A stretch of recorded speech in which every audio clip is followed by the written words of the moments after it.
Hi, this is James here at TempleCon. We've got here several Star Wars costumers.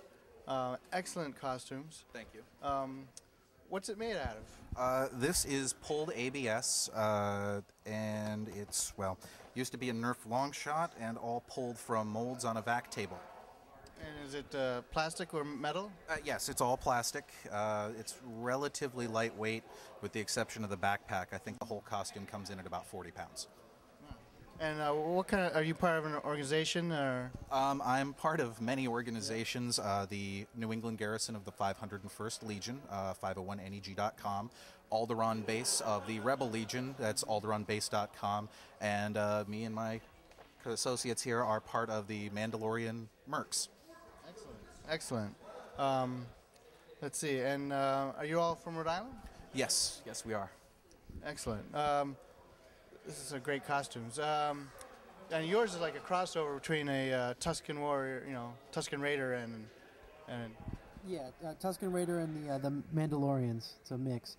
The Mandalorians have been known for taking in other species, other races, and things like that, and inviting them into their culture. And I just kind of capitalized on that and went with the Tusken Raider. There are also Rhodian Mandalorians and a few other species. Yeah. And I see here you're more like a Boba Fett or Ms. Boba Fett. Yeah. Pretty much, yeah. Just a normal Mandalorian. Yeah. It's great. And is it made out of metal too? Nope, this is plastic. I actually took apart a female mannequin to make the chest plates, and the helmet was purchased. Excellent, because I mean it has to see the silver, and I thought it looked a little aluminized, but okay, so it's plastic. Excellent. A lot of us are becoming really professional at weathering our own stuff to make it look like it's come straight out of the movies or come straight out of a battle, because pretty armor just doesn't cut it. You want something that looks like, well, these guys have been active, these guys have been doing something, they haven't just been sitting on their shebs and doing nothing. Is this a Nerf gun too? Used to be. Used to be. Yeah, used to be a Nerf long shot.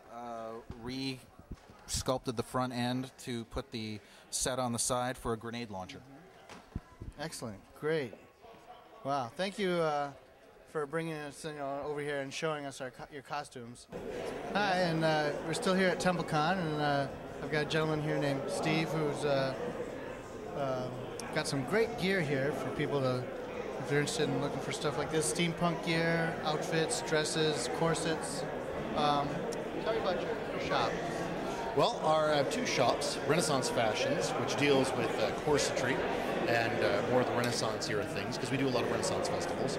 The other one is Got Steam, which deals more the new genre of steampunk, which I've only been working on for about 2 or 3 years now. I see many different types of goggles and things like that, and some are clear, some are frosted or mirror, and what kind of features do you have with? Well, I am what you would call a goggle monger. I love goggles. I have since the earliest days when I would get on my bike and go racing on the street in a big wheel.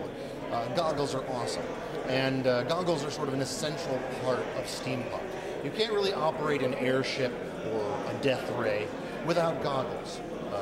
Actually, you really can't, because OSHA has these safety rules and they can fine you. So, I mean, we go all along the line from the simplest of costuming ones, which are real easy and real basic and really inexpensive, moving up to the most ridiculous of goggles. And these are my design, and these are called the Mark I. And I designed these myself and had all the various parts made for me. They feature a machined brass ring, custom A3, an over-engineered method for holding the lens, rather than just screwing something on top of lenses. I said bolts. So 6 bolts for each one of the lenses. So changing the lenses is going to take some time, but they're not going to fall out. Clipped-on set of magnifier jeweler's loops. We have them in brass or leather sides, handmade straps with brass D-rings. The entire thing is just entirely over-engineered. It's functional, but like the Victorian era, also beautiful. The Victorian era was one of the great things about it is that the Industrial Revolution was coming in, so mass production was starting to be done, but there was still a touch of craftsmanship. Some of the first automobiles that were made by carriage manufacturers. you would see, if you look at a steam engine, you say, yes, it is a practical device, but it still has some beautiful embellishments on it. That's why steam locomotives are still around, but ugly diesel locomotives are scrapped, because they're a beautiful item to look at. So I wanted to sort of reflect that with goggles. It's definitely, I can see the leatherwork there, and it's just excellent. It's nice and clean and tight, and all this other stuff too. I mean, it's like packaged really nicely too, for a collector or and practical. I went ridiculously complex. One of the theories I had is that, again, in the Victorian period, when you got scientific instruments or engineering tools, micrometers or calipers at the time, they were usually extremely expensive. They were usually made in Germany and very sensitive. So when you bought a pair of calipers or a micrometer or something you'd be using for years to come, it would come in a beautiful wooden box, usually velvet lined to protect it, and the box was protected against other tools banging against it and damaging it. And it usually had a manual. So when I created my box set, I made a velvet lined box. It fits in there very tightly, and it came up with a little manual for the use of your goggles. It doesn't seem hard to use goggles, but there are subtleties in making goggles work properly.